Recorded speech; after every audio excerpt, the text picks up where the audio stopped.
A'udzu billahi minasyaitonir rajim. Bismillah. Wassalatu wassalamu ala Rasulillah wa ala alihi wa sahbihi ajma'in. Amma ba'd. Assalamualaikum warahmatullahi wabarakatuh. Welcome po ulit mga kapatid sa Islam sa ating subject na Siratun Nabawi.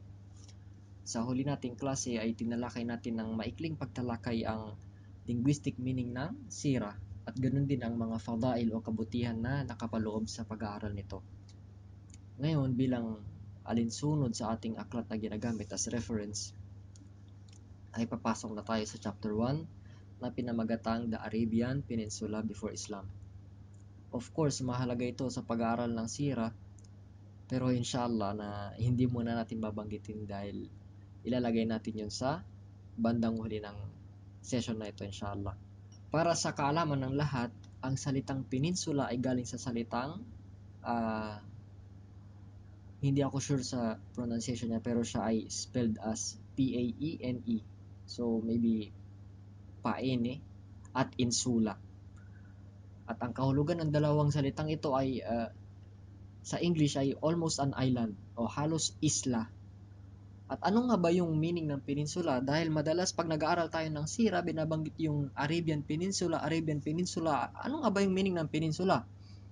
Ang sabi dito, ang meaning ng peninsula ay isang anyon lupa na may isang bahagi na nakakabit sa isa pang malaking anyon lupa, habang ang ibang bahagi nito ay napaliligiran na ng tubig. Kaya siya tinawag na almost an island. Kasi kung wala yung isang bahagi na yun na nakakabit sa isa pang malaking anyon lupa, ay mapapaligiran na siya ng tubig yung kabuuan niya. Pero dahil meron nga siyang isang bahagi na nakakabit sa isa pang anyon lupa, ay hindi siya na-considered as isla. So ang Arabian Peninsula, sa kanyang kaliwa o sa kanluran ay nandun ang Red Sea at Sinai.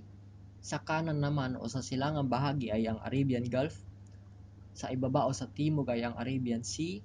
At sa itaas o hilaga naman ay ang Asham at Iraq.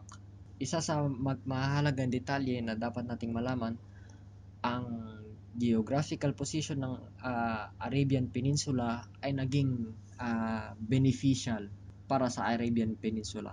Dahil ang peninsula ay madesyerto at mabuhangin, naging mahirap para sa mga mananakop o tagalabas na pasukin ang peninsula.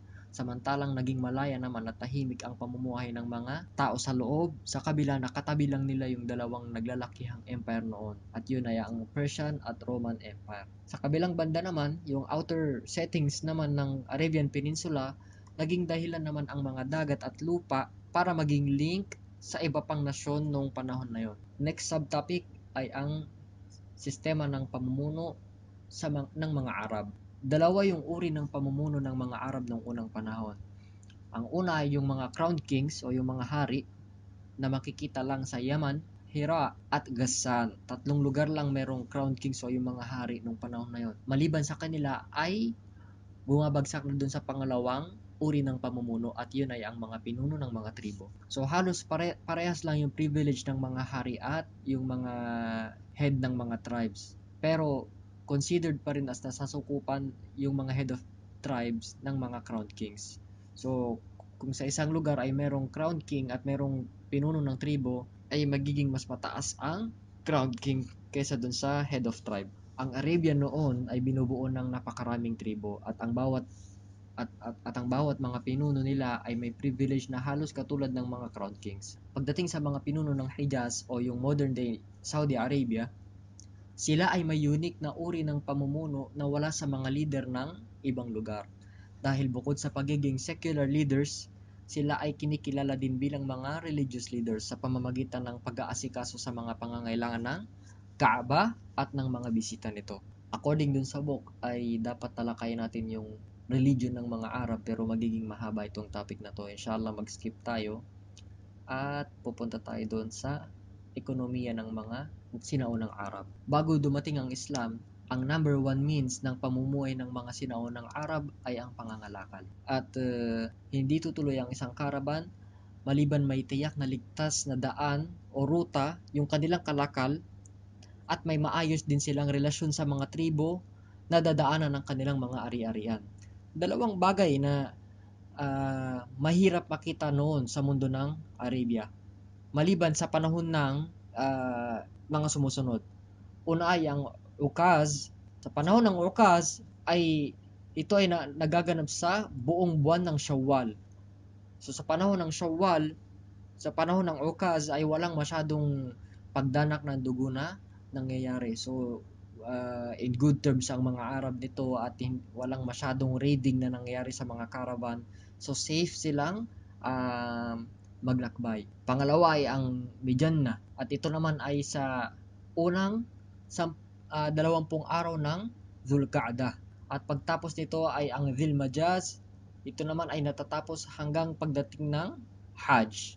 So itong tatlong mga panahon ito, safe silang maglakbay kasama ng mga kalakal nila at wala silang pangamba na dumanas ng raid ng mga tinatawag nating bandits. Bukod sa pangangalakal, ang iba pang mga industry ay hindi siya ganoon kalaganap sa lugar ng Arabia.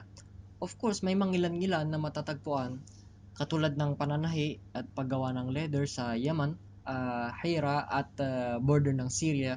Sa loob ng Arabia ay may kakaunting tao sa industriya din ng pagtatanim at pag-aalaga ng hayop. Majority naman ng mga kababaihan ay nasa industry na tinatawag na yarn spinning. Hindi ko alam kung ano to sa Tagalog. So, majority ng mga babae, sila ay nasa yarn spinning industry. Although, hindi din siya stable dahil sa mga madalas na gera na nangyayari sa pagitan ng mga bawat tribo. Kasunod na subtopic ay ang sistema ng pamumuhay ng mga sinaunang Arab. Katulad ng mga ibang mga society, iba-iba din ang antas ng pamumuhay ng mga sinaunang Arab. Halimbawa, ang isang babae na mula sa mataas na uri ng pamilya, siya ay ginagalang, siya ay malaya, at yung mga desisyon niya ay madalas nabibigyan ng atensyon.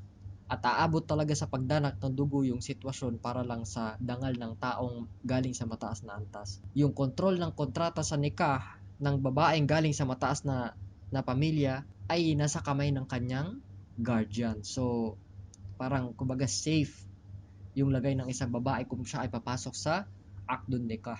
Sa kabilang banda, may mga social status naman na kung saan lantad yung prostitusyon at kawalan ng dangal o kumbaga mababa ang tingin sa mga babae. Sa ibang social status, yung mga lalaki pwede silang mag-asawa ng walang tukoy na bilang. Pwede silang mag-asawa ng magkapatid ng sabay, pwede nilang asawahin yung mga hiniwalayan ng kanilang mga tatay o di kaya yung mga naging byuda ng kanilang tatay at majority ng karapatan tungkol sa talak is nasa kamay ng lalaki. So walang masyadong karapatan. Kung titingnan natin, walang masyadong karapatan yung babae sa kontrata ng kasal. At patungkol naman sa mga anak or supling is may dalawang side ang mga sinaunang Arab. May ilang mga Arab na malapit talaga sa kanilang mga puso yung kanilang mga anak. Pinapalaki nila ng may pagmamahal, ng may pag-aaruga at minomold nila para maging mga pinuno at maging mga magigiting na miyembro ng lipunan. Pero meron namang iba na mga nalinilibing yung kanilang mga anak na babae dahil sa takot sa malas, sa pamahiin at kinoconsider nila yon na kahihiyan. Isa pa sa mga dapat natin banggitin na katangian ng mga Arab ay yung pride na meron yung mga Bedouin pagdating sa kanilang mga tribo at pamilya. Pagdating naman sa kanilang ethics o yung kanilang mga pag-uugali, ang mga sinaunang Arab, kita naman natin na lugmok sila o nakalubog sila sa napakaraming pagsuway at malaking mga kasalanan katulad ng pag-inom ng alak, sugal, mga paniniwala sa pamahiin, bisyo, at napakarami pang mga haram na hindi na nangangailangan ng mabigat na logic para makita ng isang tao na bawal nga ito. Pero sa kabilang banda, hindi din natin pwedeng isantabi yung mga positive traits na meron ang mga sinaunang Arab. At ito ay ang mga sumusunod. Una, ang kanilang hospitality. Ito talaga yung unang-unang mababanggit pag tinalakay yung mga positive traits na meron ng mga Arab. Even ngayon, mashallah. So una ay ang hospitality. Ang mga sinaunang Arab, napakagiliw nila sa pagtanggap ng mga bisita. Sukdulan na handa silang ibenta yung kaisa-isang means of living nila. Let's say baka yan, okay? Or puno ng datiles. Handa silang ibenta yon, yung means of living nila, para lang may maibigay sila sa kanilang bisita. Pangalawa, yung pagtupad sa usapan. Para sa mga sinaunang Arab, ang pagpasok sa isang kasunduan ay kahalintulad ng pagpasok sa isang utang. At hindi iba sa kanila yung kamatayan ng hindi na iba sa kanila yung kamatayan ng kanilang pamilya at anak kung ito yung magiging means na matupad nila yung isang kasunduan. So ganun na lang magpahalaga yung mga Arab sa kasunduan na nagawa nila sa isa't isa. Pangatlo, pagpapahalaga sa dangal. So ang mga Arab, actually nag-ugat na lang to sa pagkakaroon ng sobrang taas ng pagtingin sa sarili. Actually, sila Abdul Muttalib at ilan sa mga kasama niya sa Quraysh, nung naghahanap sila ng isang salamangkero para dun sa merong issue si Abdul Muttalib at kinailangan nila maglakbay ng malayo, nung nandun na sila sa desyerto at wala na silang pagkain at inumin at mamamatay na sila, at nag-suggest na hukayin na natin yung ating mga libingan at humiga na tayo doon, hintayin na natin yung kamatayan natin. Habang nandun sila sa loob ng hukay, ay hindi pumayag sila Abdul Muttalib. Nagbago yung isip nila at hindi nila kayang ma-attain na maaabutan sila ng ibang tao na maaring naglalakbay at mapadaan dun sa lugar na yon at makita yung mga bangkay nila na ganun sila, sa ganoong uri sila ng sitwasyon na matay. So, naging motivation yun para bumangon at naging motivation yung kahihiyan nila para magkaroon ng lakas magpatuloy sa paglalakbay. Kasunod, firm will and determination. Sa tingin ko, kasama na siya dun sa nabigyan nating halimbawa. Forbearance, perseverance, at mildness. Tingin ko kasama na siya dun sa nabigyan nating halimbawa. Panghuli yung eloquence. Ang mga Arab, masasabi natin talagang nahuhumaling sila sa mga taong magaling sa kanilang pananalita. At take note, nung panahon na yon, ang pamumuno ay maaaring makuha lamang sa pamamagitan ng it's either mamana mo yung pamumuno, or kung talagang magaling ka talaga sa pagtula, sa pagko-construct ng mga salita, ay pwede ka ring maging pinuno. Subhanallah, ganun kataas yung pagtingala ng mga Arab sa mga taong eloquent sa kanilang lengguwahe. So ito yung mga katangian ng mga Arab kasama ng geographical position ng kanilang lugar na naging dahilan para piliin ang mga Arabo para pagmulan ng propeta na magpaparating ng mensahe ng Islam at baguhin ang paraan ng pamumuhay ng sangkatauhan. At inshallah dito natin tinatapos yung session natin. Wa jazakumullahu khairan wa sallallahu ala nabiyyina Muhammadin wa ala alihi wa sahbihi ajmain. Assalamu alaikum warahmatullahi wabarakatuh.